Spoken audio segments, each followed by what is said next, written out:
Well, I hope that you're doing well. I hope that you've had a good day and had a good week at that. I hope you're excited to study the Bible for the next few minutes. If you're sick or hurting and we don't know about it, please let us know so that we can be praying for you. If we do know about it, know that we're praying for you. We are people that believe in the power of prayer, and our God is powerful, and He's able to do far more than we could ever imagine. I don't think we have any announcements tonight, so I'll just go ahead and jump straight into it. We're still in the book of Revelation, but we're more than halfway done with the book of Revelation, so there we go. That's definitely something to celebrate, but we're in a very bizarre portion of the book of Revelation. If you thought chapter 11 was bizarre, I'm sorry to tell you, chapter 12 is going to be bizarre as well. But there's still something that can be gleaned from chapter 12, even though it's full of symbolism and metaphorical language. There's something that we can understand. So let's go ahead and jump straight into it.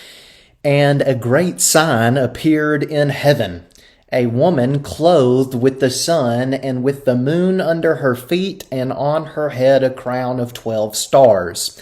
She was pregnant and was crying out in birth pains in the agony of giving birth.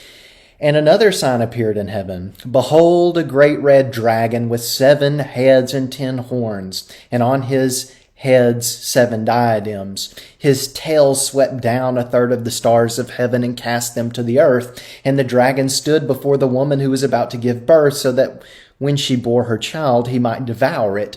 She gave birth to a male child, one who is to rule all the nations with an iron rod. But her child was caught up to God and to his throne, and the woman fled into the wilderness, where she has a place prepared by God, in which she is to be nourished for 1260 days. So again, okay, what in the world is John talking about here? We have this image of this woman that's standing on the moon, and she's clothed in the sun, and she has a crown on her head that has 12 stars. Who might this be? Well, what people have said is, well, okay, what is she doing? Well, she's giving birth. Giving birth to whom? The one who is to rule all the nations with an iron rod. Well, who is that talking about? I don't think that one's hard to figure out. If you said Jesus, the Messiah, you would be correct. The one who is to rule all the nations with an iron rod is a quotation from Psalm chapter 2 in verse 9, and a Jew would have understood that to mean the Messiah. So I don't think there's any confusion there. The water shouldn't be very muddy. So what some people have concluded is, well, if this woman is giving birth to the Messiah, then this has to be Mary. Well, careful, okay? You don't have to sort of think about this in linear fashion. You don't have to read it literally, right? If we took the approach that we have to read this literally, this has to be the mother of Jesus. Well, if you apply that interpretive methodology to the rest of the book, as we have seen, you're going to run into some trouble, right? If it's not Mary, who could this represent? Well, some people have said this is the church. The woman represents the church. I'm not against that idea. In fact, I think that's partly the answer. I think we can do better. I think we can be a little more inclusive. That perhaps this woman represents the ideal community of God. Well, what would the ideal community of God be? Well, it's changed, right? First, in its Jewish form, the Jewish people were the people of God. And Mary definitely was a Jew. From the Jews came the Messiah, right? And once Jesus enters on the scene, then you get what? Well, you get the church that Jesus established. So I think we can collectively look at this woman as the ideal community of God, first in its Jewish form and then in the form of the Christian church. So there's one image, this woman standing on the moon with a crown on her head with 12 stars, and she's clothed with the sun. But then there's this other image, this image of a red dragon. As if that's not already terrifying enough, John goes a bit further to tell us that his tail could sweep down a third of the stars of heaven. Well, what does that tell us about this dragon? This dragon is exceedingly large. He is terrifying. Does he literally sweep down a third of the stars of heaven? No. John is trying to get us to understand how great and fierce this dragon actually is. But notice the mission, the purpose of the dragon is to devour the child that we've said is the Messiah when the woman gives birth to the child. Now, ask ourselves this question. Did we see this take place in Scripture? Yes. This perfectly captures the opposition that Jesus faced during his earthly existence, right? First, as a child in Bethlehem when the other children were being killed, and then ultimately climaxes, you might say, reaches the pinnacle when he's crucified. The evil one, Satan. We know Satan represents the dragon. I don't think that is something hard to figure out either. Satan has been after Jesus all throughout his earthly ministry. But knowing the story of Jesus, we know that Satan didn't win. And John alludes to that. Now, he's describing what this dragon is doing, his mission and his purpose, but he's really moving through the life of Jesus, if you had to summarize it very quickly. Because we learn, although he was there to devour that child, the text says, she gave birth to a male child, one who is to rule all the nations with a rod of iron, but her child was caught up to God and to his throne. Well, what does that sound like? Was there a point in the ministry of Jesus where he was called up to heaven? Yes, after he died and rose again. We call that the what? We call it the ascension. So notice that Satan wasn't successful. He wasn't able to carry out his mission. Why? Because God was there to stop him. Well, we can imagine that would infuriate Satan, the dragon.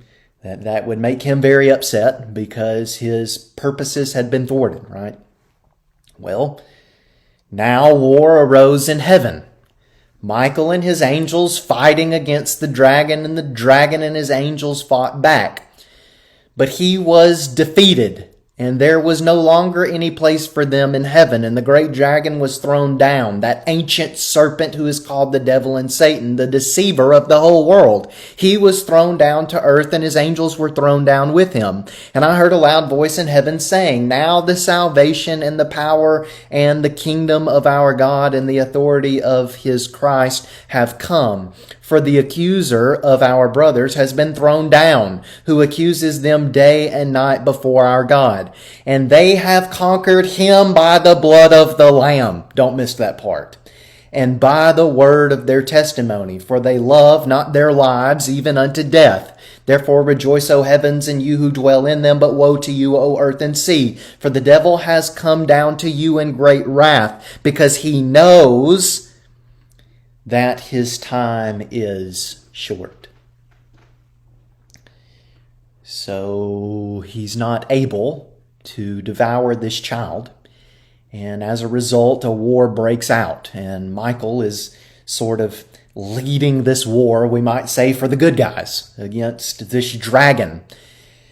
And of course, goodness always prevails over evil. And the dragon is thrown down from heaven. Now, we ask ourselves this question. Did this actually happen? Did this actually take place? That's really not the point. But again, not everything, but most of what we've read so far in the book of Revelation has been symbolic. That's why this book can be very dangerous. The language has been very metaphorical. Again, what could this represent? It could represent good being triumphant over evil. That God was victorious. That Jesus was able to conquer. He was able to defeat Satan by his blood. Is that not what's said? When this dragon's thrown down, what's happening in heaven? Well, everybody is rejoicing. Everybody can't believe what's just happened. Everybody's excited, and we learn why. And they have conquered him. Who's the him? Satan, the dragon, by the blood of the Lamb. Right? It's not Michael. John's trying to make a point, using a metaphor, that Jesus is victorious, and those that are found in Jesus are victorious. Satan was defeated because Jesus came to this earth and he died and his blood was shed for sinners.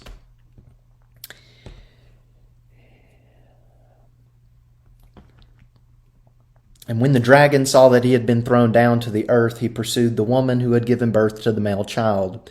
But the woman was given the two wings of the great eagle, so that she might fly away from the serpent in the wilderness to the place where she is to be nourished for a time and times and half a time. The serpent poured water like a river out of his mouth after the woman to sweep her away with a flood. But the earth came to the help of the woman, and the earth opened its mouth and swallowed the river that the dragon had poured from his mouth. And the dragon became furious with the woman and went off to make war on the rest of her offspring, on those who keep the commandments of God and hold to the testimony of Jesus. And he stood on the sand of the sea. Now, again, we read something like this and we think, what in the world is that talking about?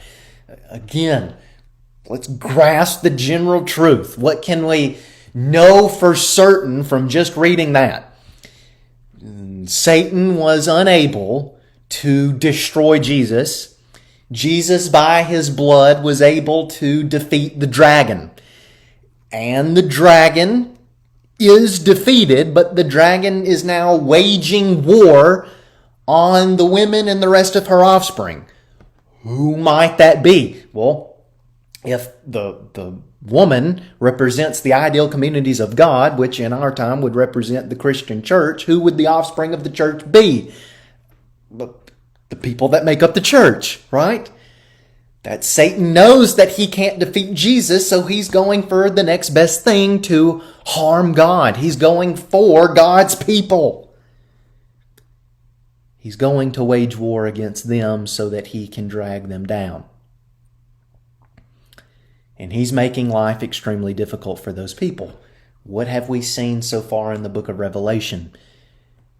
We've seen judgment and we've seen persecution. Persecution against the people of God. This tells us the genesis of persecution, the origin, the source of persecution. Persecution started because of Satan. Satan has always been destructive. He's always wanted to harm God. He's always wanted to harm the Son of God.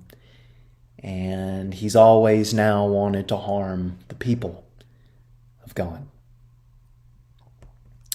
It's an interesting read, Revelation chapter 12.